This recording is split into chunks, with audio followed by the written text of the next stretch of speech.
Em outro momento da reunião, Lula falou sobre o caso Pix, como de costume. O petista terceirizou a culpa ao comentar o episódio. Vamos acompanhar. O que eu quero de vocês é o seguinte: daqui para frente é dedicação. Mais do que vocês já tiveram.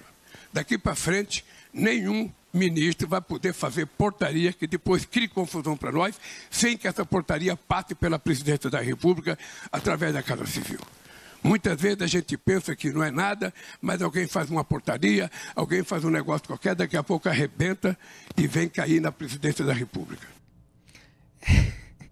Eu acho muito engraçado, e tem um monte de passador de pano do regime em emissoras de TV e rádio para aderir a esse tipo de narrativa que o Lula joga. Ele entra lá numa reunião ministerial, pega o telefone, sabe que vai ser filmado, que vai repercutir e reclama de gente do governo dele que não fez uma medida passar pelo Palácio do Planalto. Como se as medidas fossem tomadas sem qualquer tipo de aval dele. Isso ele faz, obviamente, depois que as medidas geram desgaste, para se descolar do desgaste que as medidas geraram. Agora, o Lula é o responsável. Se as pessoas do governo dele, vamos tomar assim por absurda que seja essa hipótese, estão tomando uma série de decisões sem que ele saiba, ele é incapaz de administrar a própria equipe. Quer dizer, no mínimo, é uma incompetência de gestor, de chefe, de líder avassaladora. A Receita Federal tomou uma decisão sensível, uma decisão importante de incluir ali o Pix nos modelos de pagamento a serem monitorados, quer dizer, obrigando as instituições financeiras e aplicativos, e todos aqueles que a gente listou em antagonista.com.br, a fornecer os dados daquelas pessoas que tiveram movimentação global acima de R$5.000, pessoa física, ou de R$15.000, pessoa jurídica. No momento em que o governo não quer cortar gasto, o governo quer arrecadar, quer pegar eventuais sonegadores, enquanto a elite política vai à forra com o dinheiro público.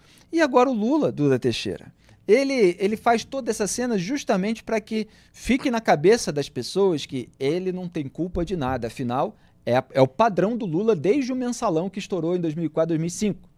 Ele nunca sabe de nada. É horrível, né, esse tipo de comportamento, porque a tal da instrução normativa da Receita Federal, ela tinha razão de existir, né? O objetivo era combater a sonegação. É natural que a Receita faça esse tipo de coisa. O problema dessa história é que os brasileiros entenderam que esse governo atual, o governo do PT, o governo do Lula, não tem moral para exigir um sacrifício por parte da população, sendo que esse governo é um governo que não consegue cortar os próprios custos, os próprios gastos e que mantém um monte de privilégio. Então, como assim exigir isso por parte da sociedade se o próprio governo não dá o exemplo? Então, esse foi o problema. O problema não é a instrução normativa em si da Receita de aumentar o controle sobre as transações dos brasileiros.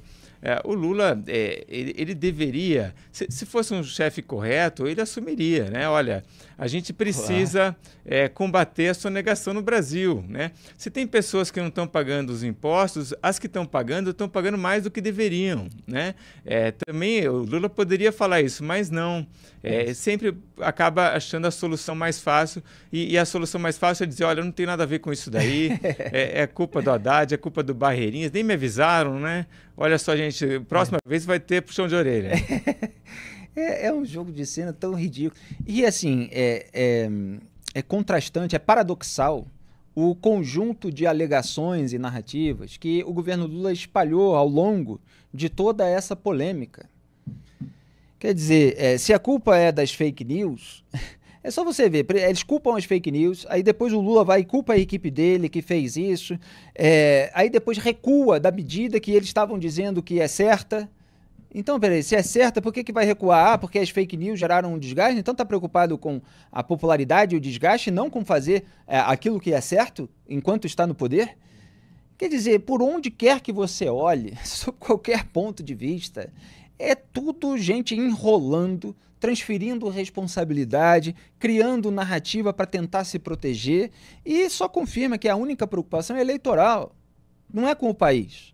não é com ser sincero para a população a respeito das medidas. Eles não conseguiram admitir sequer que aquela medida da Receita Federal visava tributar sonegadores.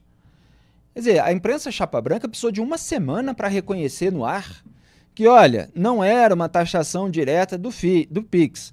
Porém, se aquelas pessoas entrassem no radar e fosse percebido que elas estavam gastando, movimentando mais dinheiro do que elas tinham declarado, do que elas recebiam de salário, etc., elas iam ser vistas como sonegadores e seriam tributadas. Então, assim, essa é a dedução lógica daquela medida, a consequência do efeito daquela medida da Receita Federal. E não teve uma pessoa do governo para dizer abertamente para a população, sim, queremos tributar os sonegadores. Sonegar é errado. Não, porque eles querem ter tudo, quer ganhar o dinheiro da arrecadação, mas sem incomodar, sem parecer que eles estão patrulhando alguém. Aí fica esse teatro permanente. Muito bem. A produção separou as capas que eu citei, então vamos mostrar. A primeira capa da Cruzoé, de 19 de janeiro de 2024. Olha como a Cruzoé sai muito na frente. Ele voltou, Donald Trump mostra que tem boas chances de retornar à Casa Branca, melhor se preparar. Agora vamos à revista americana Time, um ano exatamente depois, 19 de janeiro de 2025. He's back, ele está de volta e o Donald Trump empossado e sentado na cadeira no Salão Oval, não, naquela sala ali da Casa Branca. Vamos aqui para mais um intervalo, a produção está pressionando aqui, são 2 minutinhos e a gente volta já. Muito bem, voltamos ao vivo aqui no... Voltamos não, ficamos ao vivo aqui no canal de YouTube de O Antagonista, pedindo like para vocês e lendo os comentários que vocês fazem no chat. Vamos aqui ao... Nossa, esse nome, peraí que eu tenho que ler direito. Elizabeth, olha, é Elizabeth, mas começa com H e tem um Y no meio. Elizabeth KT Campos. Vocês são top nas análises, gratidão, queridos jornalistas, com J maiúsculo. Muito obrigado, Elizabeth, com H maiúsculo. JR Poeta, Lula é uma vergonha. Eliane Oshikawa, o Felipe incomodando muito essa militância fanática. Eles que chorem. Cláudia Machado, governo incompetente com incompetentes da cabeça aos pés, não dá exemplo, não tem moral. Fred Barros, vocês não acham que esse vídeo mostra o medo do Lula com as próximas eleições? Achamos, era o que eu estava dizendo, é só com isso que ele se preocupa. Cadê aqui as próximas eleições? Foi o Fred Barros. O Rick, chame os outros do que você realmente sobre o Lula, né? Ele está se referindo àquela velha tática de propaganda, né? Que acuse, xingue os outros, na verdade, né? Do que você é, acuse do que você faz, xingue do que você é.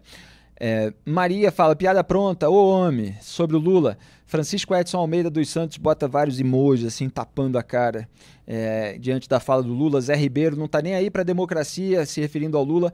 Jane Cássia Dias, é o governo do imposto atrás de imposto. Quem mais aqui?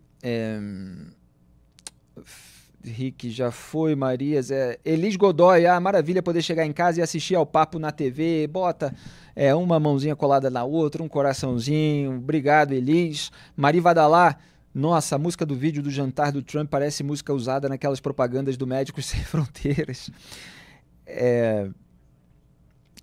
A gente está quase 2.000 likes, a produção está lembrando, deem like para completar aí o que a gente precisa para dar mais visibilidade. Natan fala parabéns, antagonista, pelo ótimo trabalho de jornalismo de primeira.